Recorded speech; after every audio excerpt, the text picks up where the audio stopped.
Assalamualaikum warahmatullahi wabarakatuh. Perkenalkan, nama saya Anggita dari Fakultas Tarbiyah dan Ilmu Keguruan NPM 210108105, Program Studi Tadris Biologi. Di sini saya akan membahas tentang sistem pencernaan pada manusia. Untuk materi yang pertama adalah nutrisi di dalam makanan. Terdiri dari beberapa komponen, yaitu yang pertama ada karbohidrat. Contohnya seperti beras, jagung, gandum, sagu, roti, buah-buahan, biji-bijian, dan kentang. Karbohidrat berfungsi sebagai sumber energi utama dan tidak dapat diganti dengan sumber energi yang lain. Kemudian, menjaga keseimbangan asam dan basa dalam tubuh, membantu proses penyerapan kalsium, dan sebagai bahan pembentuk senyawa kimia yang lain, misalnya seperti lemak dan protein. Yang kedua, protein. Protein dibedakan menjadi dua macam, yaitu protein hewani dan protein nabati. Protein hewani berasal dari hewan, terdapat pada ikan, daging, susu, dan telur. Sedangkan protein nabati berasal dari tumbuh-tumbuhan, terdapat pada kacang-kacangan, sayuran, dan biji-bijian. Protein berfungsi untuk pertumbuhan, perbaikan, dan pemeliharaan sel-sel tubuh. Protein merupakan sumber energi, penyusun hormon, zat antibodi, dan organela lainnya, serta menjaga keseimbangan asam basa di dalam tubuh. Yang ketiga, lemak. Sama seperti protein, lemak dibedakan menjadi dua macam, yaitu lemak hewani dan lemak nabati. Lemak hewani terdapat pada ikan, telur, dan susu, sedangkan lemak nabati terdapat pada alpukat, kacang-kacangan, biji-bijian, minyak zaitun, dan minyak kelapa. Lemak berfungsi sebagai pelarut vitamin, menahan rasa lapar karena lemak membutuhkan waktu yang lama untuk dicerna, dan sebagai penyedap makanan, serta sebagai pelindung alat-alat tubuh.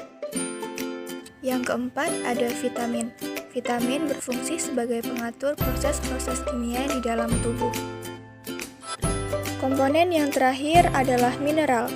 Mineral adalah unsur kimia yang dibutuhkan sebagai nutrisi esensial oleh mikroorganisme untuk melakukan fungsi yang diperlukan untuk hidup. Mineral berasal dari bumi dan tidak diproduksi oleh makhluk hidup. Selanjutnya, sistem pencernaan. Sistem pencernaan merupakan proses mencerna makanan yang kita makan yang bentuknya masih kasar menjadi bentuk lebih halus dan sederhana untuk diserap sari-sari makanannya. Adapun bagian-bagian dari sistem pencernaan, yaitu mulut, kerongkongan atau esofagus, lambung atau ventriculus, usus halus, usus besar atau kolon, dan anus.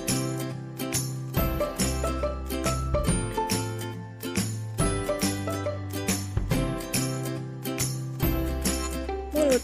Proses pencernaan manusia dimulai dari waktu makanan digigit, dikunyah, dan dihaluskan di dalam mulut. Pencernaan di dalam mulut berfungsi untuk mengubah makanan menjadi lembek dan dibentuk bulat yang disebut bolus. Adapun bagian-bagian dari mulut yaitu gigi. Gigi berfungsi untuk memotong dan mengoyak makanan. Proses pencernaan ini disebut dengan pencernaan mekanik atau mengubah makanan besar menjadi kecil. Yang kedua, ada kelenjar saliva. Kelenjar saliva mengandung enzim petialin atau amilase untuk mengubah amilum menjadi maltosa. Pencernaan ini disebut dengan pencernaan kimiawi. Yang terakhir, ada lidah. Lidah berfungsi untuk memindahkan makanan di dalam mulut. Selanjutnya ada kerongkongan atau esofagus. Di dalam kerongkongan terjadi gerakan peristaltik, yaitu gerakan otot-otot yang berkontraksi untuk mendorong makanan ke lambung. Di saluran ini terdapat otot-otot khusus menyerupai katup yang disebut dengan lower esophageal sphincter. Fungsinya untuk memastikan makanan atau minuman yang sudah mencapai lambung tidak kembali naik ke kerongkongan atau mulut. Organ selanjutnya yaitu lambung atau ventriculus. Di dalam lambung terjadi pencernaan makanan secara mekanik dan kimiawi. Pencernaan makanan secara mekanik terjadi adanya kontraksi otot lambung yang melakukan gerakan meremas atau menggiling makanan hingga menjadi bentuk lunak. Kemudian pencernaan makanan secara kimiawi, dibantu oleh enzim pencernaan yang dihasilkan oleh getah lambung. Kemudian ada usus halus. Usus halus terdiri dari 3 bagian, yaitu usus 12 jari atau duodenum, usus kosong atau jejunum, dan usus penyerapan atau ileum. Yang pertama, duodenum atau biasa disebut dengan usus 12 jari terhubung dengan saluran pankreas dan kantong empedu. Pankreas menghasilkan 3 enzim, yaitu tripsin, amilase, dan lipase. Tripsin berfungsi memecah pepton menjadi asam amino, sedangkan amilase berfungsi memecah amilum menjadi maltosa, dan lipase berfungsi memecah lemak menjadi asam lemak dan gliserol. Pada kantong empedu, terdapat getah empedu yang dihasilkan oleh hati. Fungsinya untuk mengemulsikan lemak agar lebih mudah dicerna oleh enzim. Yang kedua, ada usus kosong atau jejunum. Di dalamnya terjadi pemecahan zat-zat makanan sebelum diserap tubuh. Yang terakhir, ada usus penyerapan atau ileum. Di dalamnya terdapat jonjot usus untuk menyerap zat-zat makanan.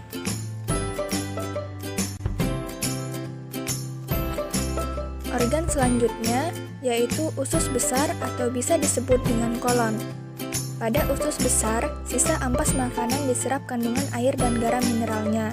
Kemudian, ampas makanan tersebut dibusukkan oleh bakteri pembusuk yang hidup di usus besar, yaitu bakteri Escherichia coli.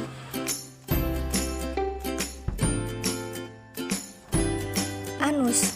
Anus merupakan bagian terakhir dari saluran pencernaan.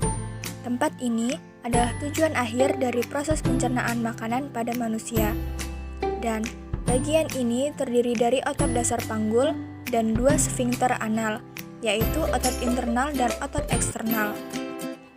Adapun proses pencernaan manusia secara singkat, yang pertama ada ingesti, yaitu pemasukan makanan ke dalam tubuh melalui mulut.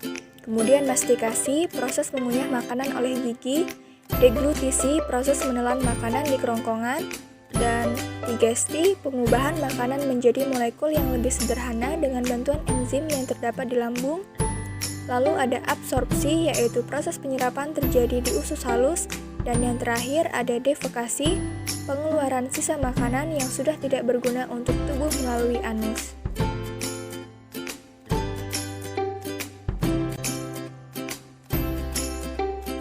Kelainan sistem pencernaan makanan. Yang pertama, ada apendiksitis. Gangguan ini disebut juga radang usus buntu. Gangguan ini terjadi pada umbai cacing atau appendix. Umbai cacing mengalami peradangan akibat infeksi oleh bakteri. Yang kedua, ada diare. Penyakit ini disebabkan oleh infeksi bakteri maupun protozoa pada usus besar. Karena infeksi tersebut, proses penyerapan air di usus besar terganggu. Akibatnya feses menjadi encer. Yang ketiga ada konstipasi. Konstipasi atau sembelit terjadi akibat penyerapan air yang berlebihan pada sisa makanan di dalam usus besar. Akibatnya feses menjadi sangat padat dan keras, sehingga sulit dikeluarkan. Untuk mencegah sembelit dianjurkan untuk buang air besar teratur tiap hari dan banyak makan sayuran atau buah-buahan.